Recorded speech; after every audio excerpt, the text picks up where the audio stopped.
Ang kwentong ito ay hango sa totoong buhay. Karanasan ito ni Noli. Taong 1996, Bacolod.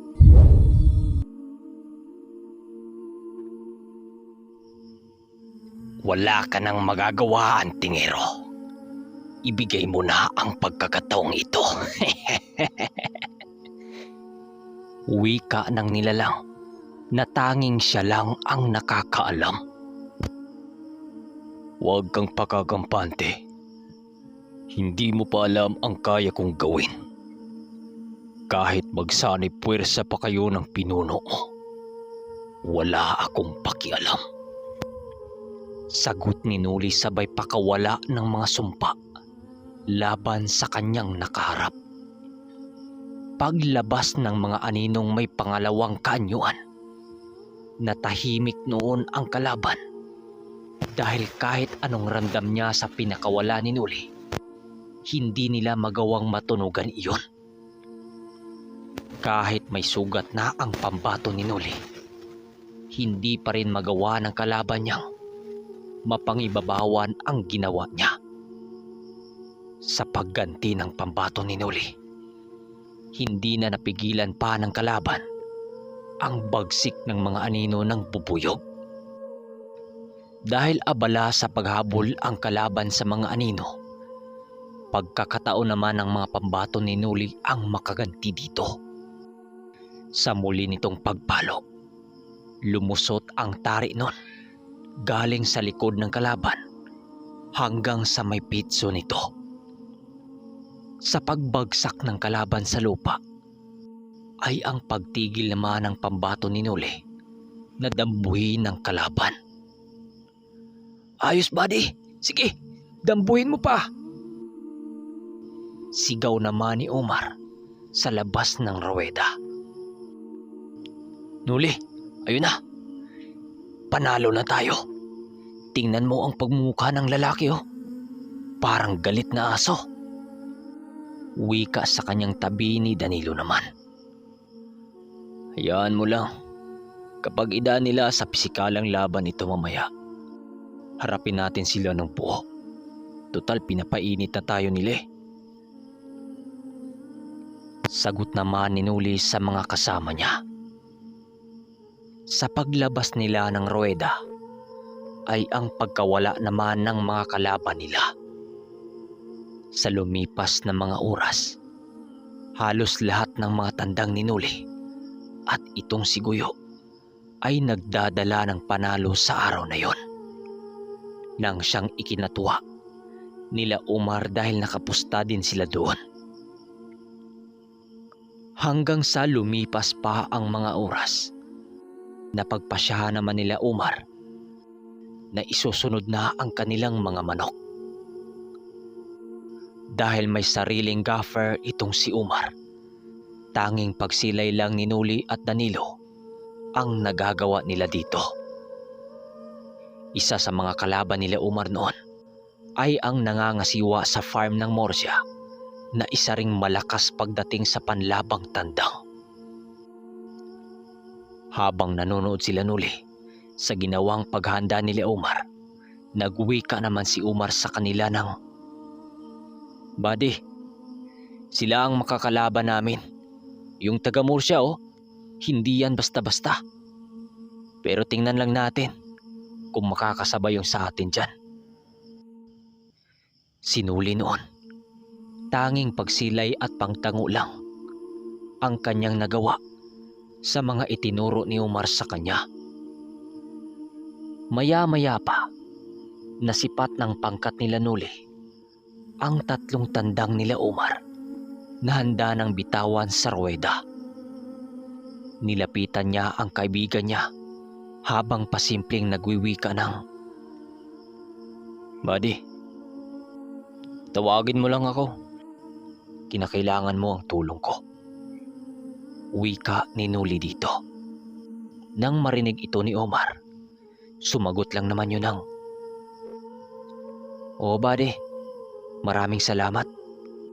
Sana nga makalusot ang mga to para naman masaya si Itay." Sagot naman ng kaibigan niya. Sa pagpasok ng kaibigan niya sa loob ng ruweda, kasama naman ito ang isang handler niya at isang gaffer. Masasabi mong hindi rin basta-basta ang kaibigan niyang yon dahil napapabilang din ito sa malaking nagmamanok sa Bacolod. Habang pinagbastan niya ang unang laban ng kaibigan niya, napapansin niyang patas naman ang sultada, subalit hindi nakaporma yung tandang ng kaibigan niyang inilaban. Sa pumatak na halos 10 segundo, pinagapang ng kalaban ang pambato ng kaibigan niya nang walang kahirap-hirap. Ang akala ni Nuli noon, normal lang ang lahat, subalit nagkakamali siya. Dahil sa paglabas ng kalaban, agaran niya itong sinundan kung saan ito pupunta. Paghinto ng 2 lalaking kalaban ni Omar, laking gulat niya nang tumigil ito sa isang matandang lalaki na may bitbit na isang sugong na gawa sa kawayan.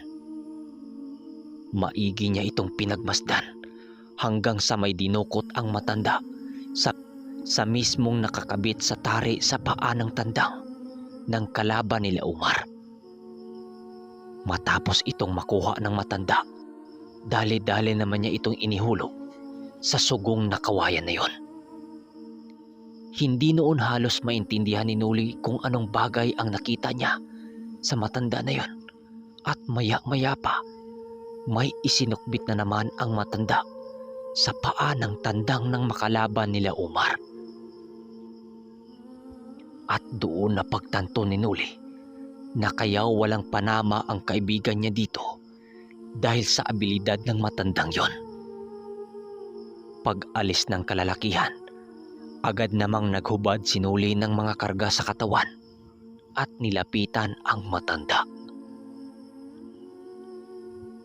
Paglapit niya dito, ramdam niya kaagad ang mabigat nitong presensya sa katawan. Pero laking gulat nitong si Nuli nang tanungin niya ito ng, "Manong, ano yung inilagay mo sa paa ng tandang ng lalaking yon? Kaano-ano mo ba yon?" Nang sabihin yun ni Nuli, pinakiramdaman lang naman niya ang matanda habang wala yung imik. Maya-maya pa, gumilid ito at nagwika ng, "Bakit? Gusto mo rin bang magpakabit ng ganon dito?"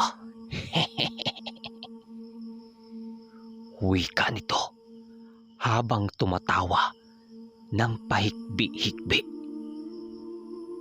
Dahil sa hindi pagtitig nito sa kanya ng maayos, nagduda na si Nuli dito.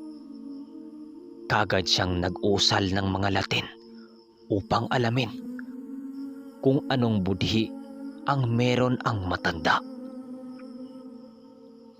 Pagpakawala niya ng mga mahinang usal, doon na tumitig sa kanya ang matanda ng napakasama habang may nanlilisik na mga mata.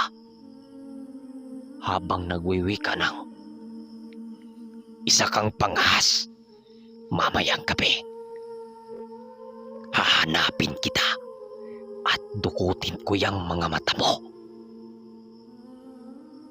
Dahil sa sinabi nito, kaagad nang lumayo si Nuli dito nang makumpirma niyang isa palang gabunang aswang ang matanda na yon. Pagdating niya sa kinaroroonan ni Omar, agara naman siyang pumasok sa loob upang lapitan ito. Nang makalapit na siya sa likod nito, nagwika naman siya sa mahinahon ng, "Buddy, pwede bang mahawakan sandali yung tandang mo? May ilalagay lang ako dyan ng mga pangontra." Bulong ni Nuli dito. Pumayag naman itong si Omar na gawin niya ang mga bagay na yon dahil kahit papano naniwala ito sa mga ganun lalo na't sa kanya. Dahil alam ni Nuli ang pambasag anting-anting sa kaliwa na Nilapatan niya ito ng mga usal at kunting langis na nakababad sa kanyang mutya. Matapos yung gawin ni Nuli, tumabi lang naman siya dito hanggang sa mailaban na ang tandang. Sa pagkapit ng sumpa sa kalabang pambato,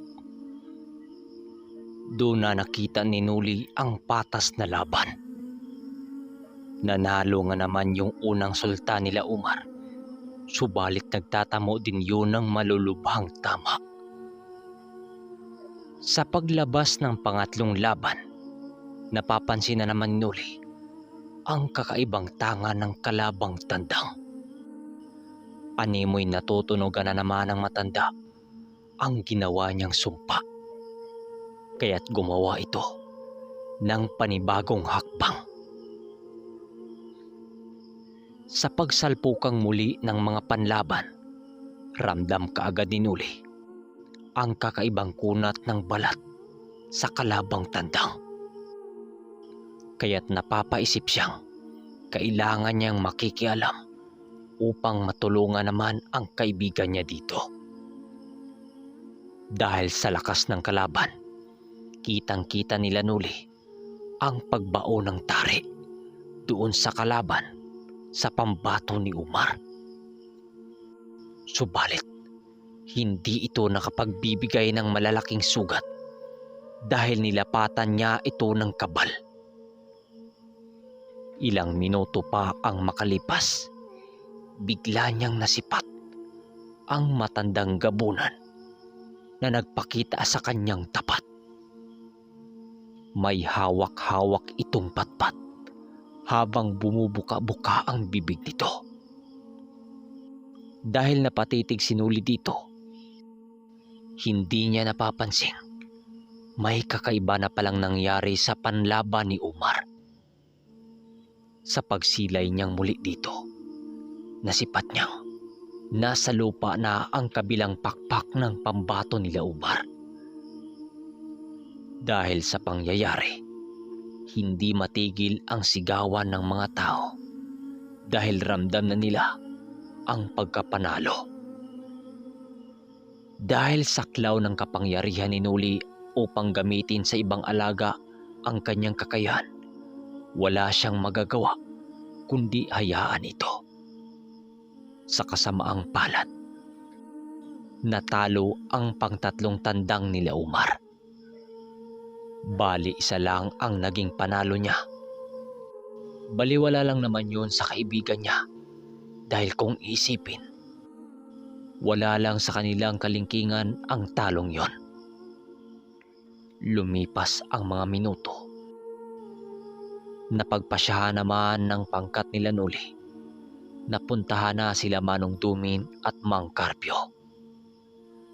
Pagbalik nila doon, naabutan nila ang dalawang matanda na abalang-abala pa rin sa kanilang usapan habang tumatagay ng tuba. Paglapit nila Nuli dito, nagwika naman siya ng, "Manong, kamusta kayo rito habang naroroon kami?" Nang marinig ito ng dalawa, ngumiti lang naman ito habang pinapalapit sila nito. "Oh, ayos lang naman kami. Mukhang may magaganap na naman na kaguluhan mamaya. Magdidilim na oh. Sasabay na tayo kila Omar. Nababalik sa kanilang baryo." Tugon nito sa kanila.